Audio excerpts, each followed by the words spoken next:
Well, welcome back to Honey from the Word. This week's devotion is titled Bothering God. From Luke chapter 8, verses 41 and 42, and then verses 49 through 51.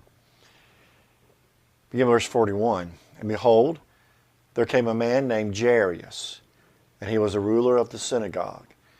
And he fell down at Jesus' feet and begged him to come to his house. For he had an only daughter, about 12 years of age, and she was dying. But as he went, the multitudes thronged him. While he was still speaking, someone came from the ruler of the synagogue's house, saying to him, Your daughter is dead. Do not trouble the teacher. But when Jesus heard it, he answered him, saying, Do not be afraid, only believe, and she will be made well. When he came into the house, he permitted no one to go in, except Peter, James, and John, and the father and mother of the girl. How many times have you been busy and you told your child, Leave me alone, I'm busy right now, or don't bother me, I'm resting. Many men like to solve their own problems.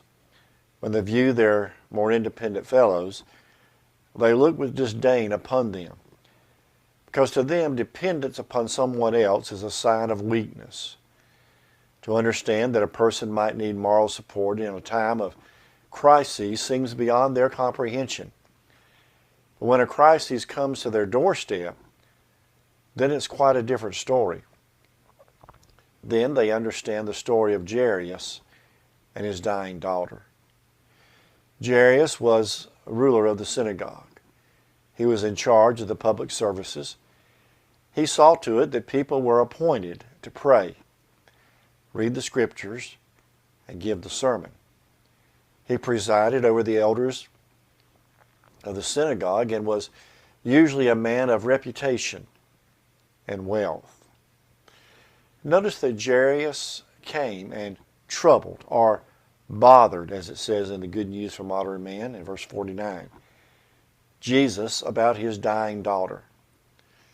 Why bother the teacher anymore? It says in the Contemporary English Version. The word trouble or bother carries the idea of harass or annoy. They were telling him to stop harassing or annoying Jesus with this problem of your daughter anymore. He had faith in his healer from Galilee. He was sure that Jesus would restore her to full health. He didn't question Christ's credentials as other Jewish leaders tended to do. He expressed simple faith. Unfortunately, others crowded in the way and hindered Jesus from coming with Jairus immediately. How easy it would have been for Jairus to give up at this point. By the time Jairus was free to Jesus was free to follow Jairus to his home, a messenger appeared and said, Forget it. Don't bother the master. Your daughter is dead. Have you ever felt that Jesus was too busy with other people's problems that he didn't have time for you? This is another opportunity for Jairus to give up. From all appearances, nothing could be done.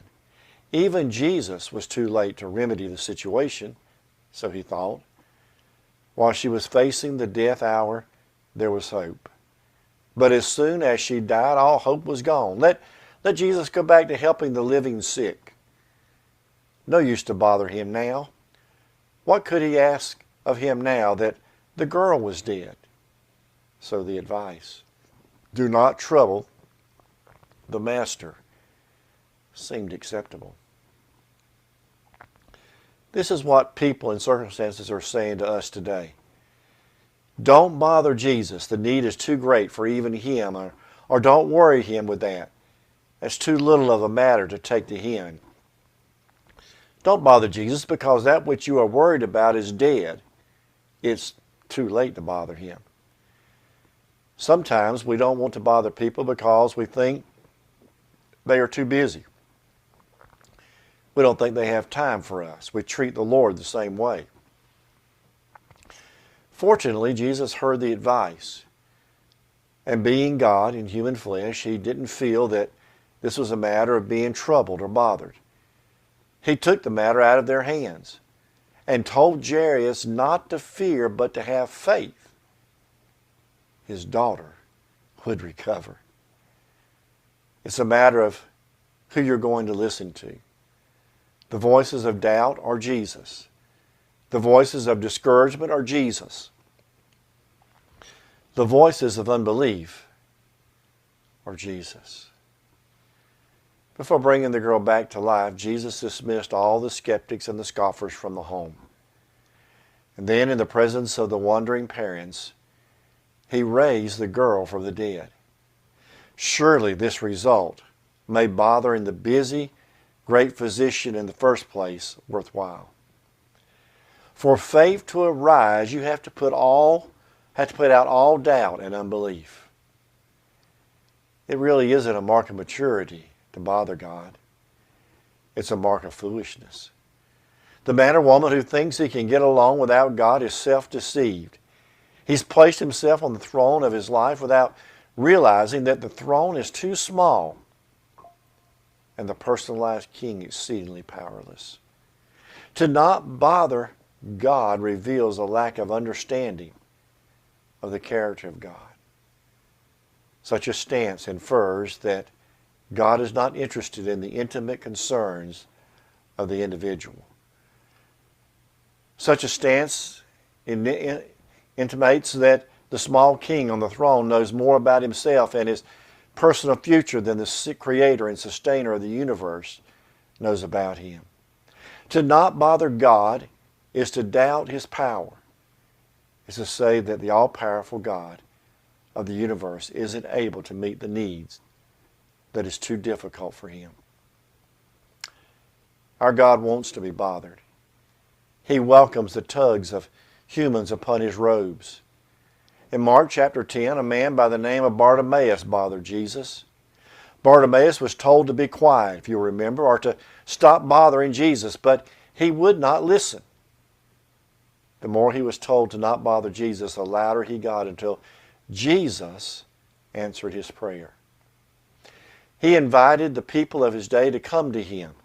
His invitation still reads, "Come to me, all you who labor and are heavy laden, and I will give you rest." Mark 11:28. Bothering God? Not from His point of view.